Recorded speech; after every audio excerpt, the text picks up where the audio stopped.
Olá, eu sou a professora Cris e o vídeo de hoje é também sobre um tema acadêmico.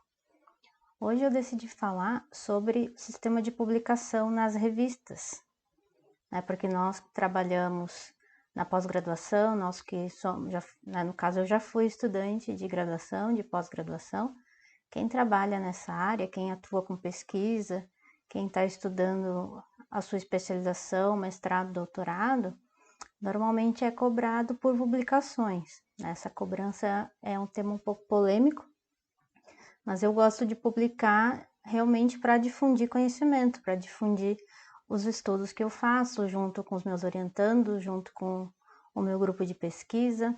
Então, a publicação é um caminho natural para quem é pesquisadora, mas existe também uma certa cobrança, né? Porque todos nós somos avaliados no nosso trabalho, nós somos avaliados no programa de mestrado, né? Existe a CAPES, que nos avalia, né? Não somente a nós, a CAPES avalia todo o sistema superior de educação no Brasil. E eu gostaria de explicar um pouco mais hoje sobre esse sistema de publicação em revistas, né? Essas revistas também são chamadas de periódicos, justamente porque não são revistas tipo essas que a gente encontrava em banca, né, no tempo das bancas. Hoje em dia elas estão online também, mas eu lembro muito de banca de revista. Enfim, como é que funciona esse sistema de publicação, né? Eu tenho atualmente 20 artigos publicados, um saiu ontem, inclusive.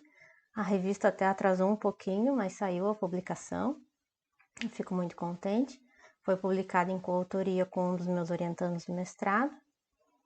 E aí eu fui atualizar o Lattes, que é tema para um outro vídeo também, o que é essa plataforma Lattes, que é fundamental para nós, pesquisadores, e para estudantes de graduação e pós-graduação.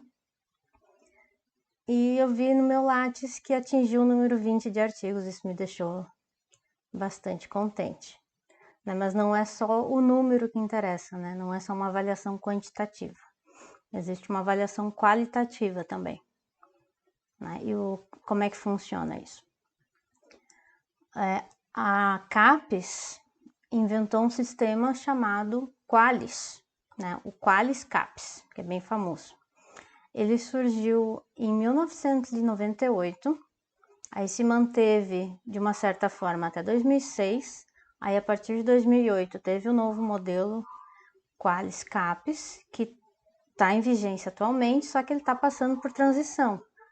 Então agora está passando por transformação e a partir de 2021 a CAPES anunciou que vai entrar o novo sistema com avaliação de 2017 a 2020. Né? Porque esse Qualis é uma pontuação das revistas, das publicações nacionais e internacionais. Elas recebem uma nota. Né? E até o sistema atual, que vai modificar a partir do ano que vem, e já está tendo toda uma busca pela nova nota do Qualis das revistas, já tem uma lista preliminar que está rolando, mas ela não é oficial, ela talvez sofra modificações, mas isso foi anunciado em julho de 2019, há um ano já. E aí eles anunciaram que vão liberar a lista oficial só ano que vem. Então esse ano de 2020 está sendo de transição para isso também, além de todo o resto, né? Mas como é que funciona o Qualis atualmente? Tem as revistas A1 e A2, e aí tem B1, B2, B3, B4 e B5 e o C. Mas o C já não conta muito. Então, para que servem esses parâmetros, né? Normalmente, as revistas A1 e A2 só aceitam publicação de pessoas com doutorado. As revistas A1, em sua maioria, exigem que se publique em língua estrangeira também, né? Não são todas, porque essa pontuação é para as revistas de todo o país, de todas as áreas, de educação, linguística, ciências exatas, ciências biológicas, todas as áreas. E o que acontece?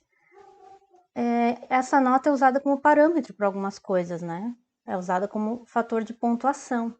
Então, às vezes, em determinado programa, para qualificar o doutorado, né, o estudante que está fazendo doutorado precisa ter pelo menos um artigo publicado numa revista mínimo B3.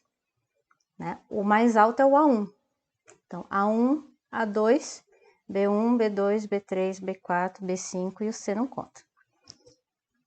Então, esse pode ser um critério de algum programa, por exemplo, para que possa qualificar a tese de doutorado antes de defender, ter uma publicação B3 na área do programa, por exemplo. Essa é uma das formas de utilizar esse Qualis CAPES como uma forma de parametrização.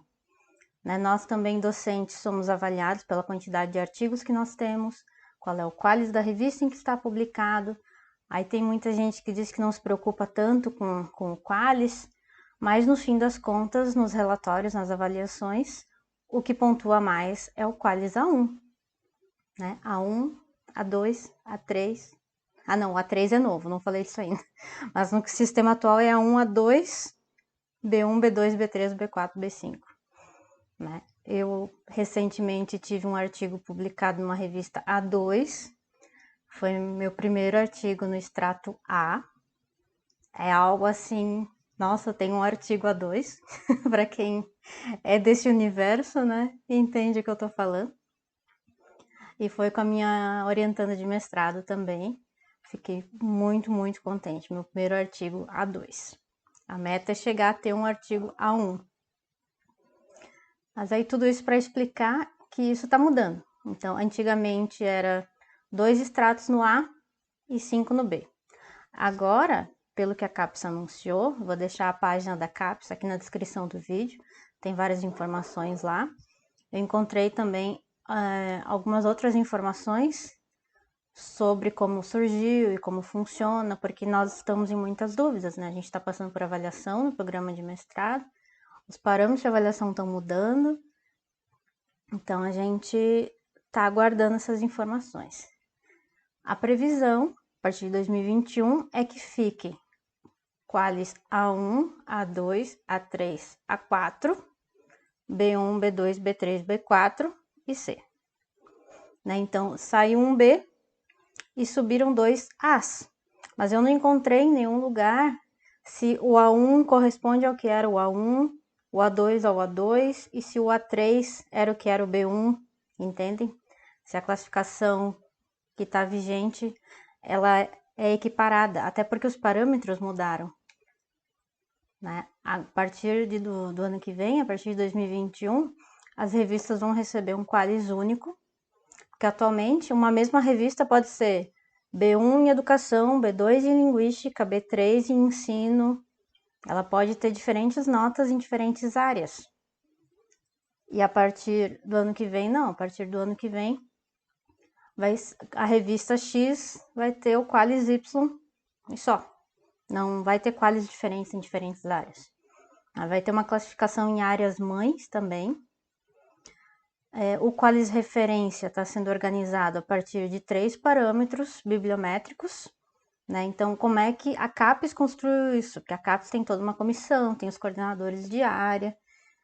E eles organizaram o novo Qualis CAPES a partir da base do Scopus e do Web of Science e do Google Scholar. Interessante. Né? Dentro do Google existe uma ferramenta chamada Google Scholar, que é o Google acadêmico. A gente pode fazer buscas lá dentro de artigos, de alguns e-books também. Tem busca em bases de dados. Então, é realmente o Google, só que o Google acadêmico, que é bastante interessante. E toda pesquisadora pode fazer o seu perfil lá. E aí lá ele vai dizer quantas citações teve. Né? Porque aí o Google Scholar tem um índice H5. Né? São números, vocês percebem? É basicamente análise quantitativa. Mas como é que eles chegam nesses números? Através também de uma análise qualitativa, da qualidade da revista, de quem é o editor, a editora, quem faz parte do corpo editorial, a periodicidade das publicações, enfim, a quantidade de citações, porque não adianta a gente publicar se ninguém lê. Né? A ideia da divulgação científica é que as pessoas leiam os nossos trabalhos. Né? Não só para pontuar. Então, existe uma preocupação com divulgação científica, com qualidade, que a gente possa ir criando novos construtos teóricos também para a nossa área, para as áreas correlatas, e que a gente converse, né, que dialogue, e a partir das novas produções a gente vai entendendo e reconstruindo algumas coisas, né? É um processo orgânico, né? Ele é dinâmico. E aí, depois de tudo isso, eu vou deixar aqui embaixo para vocês alguns links com informações a mais, para quem quiser entender melhor um pouquinho. E vamos aguardar ansiosamente a tabela oficial do Qualis CAPES. Aí, como é que vocês descobrem qual é a nota da revista? Tem um site chamado Qualis CAPES, que tem as notas de todas as revistas, dá para procurar por nome da revista, dá para procurar pela nota, dá para procurar por área, pelo ISSN, né? O ISSN é um código internacional das obras, e lá tem a nota, mas a nota vigente, não a que vai mudar a partir do ano que vem. Né? E aí entra uma outra questãozinha, por exemplo, digamos que eu envio um artigo hoje para uma revista que está com o Qualis B1, que é um Qualis interessante, e na próxima avaliação ela cai para C. C não pontua. Né? Foi todo um esforço de escrever um artigo, revisar, enviar para a revista, esperar meses para ver se vai ser aceito ou não, se vai precisar de correções ou não. Aí corrige, finaliza o envio, ele é aceito, às vezes leva mais alguns meses para ir ao ar, para sair a publicação, e aí quando sai, muda o Qualis CAPES e diminui a nota. É um problema. É um problema porque essa nota desse artigo, como eu falei antes, pode ser utilizada como pré-requisito para uma qualificação, pode ser pré-requisito para validar créditos no mestrado, no doutorado. Aí tem uma tabelinha de pontos, se é A1, A2, vale 2 créditos. Se é B1, B2, vale 1 crédito. Se é B3, B4, aí tem que ter 2 artigos para valer 1 crédito. Entendem? A gente tem que lidar com esses números. A gente tem que lidar com essa matemática, apesar de ser de humanas. Eu sempre digo, eu sou de letras, eu fiz letras. Mas hoje era isso. Se tiver alguma dúvida, algum comentário, pode deixar aqui. Agradeço por terem assistido ao vídeo, espero que tenham contribuído para a educação de vocês.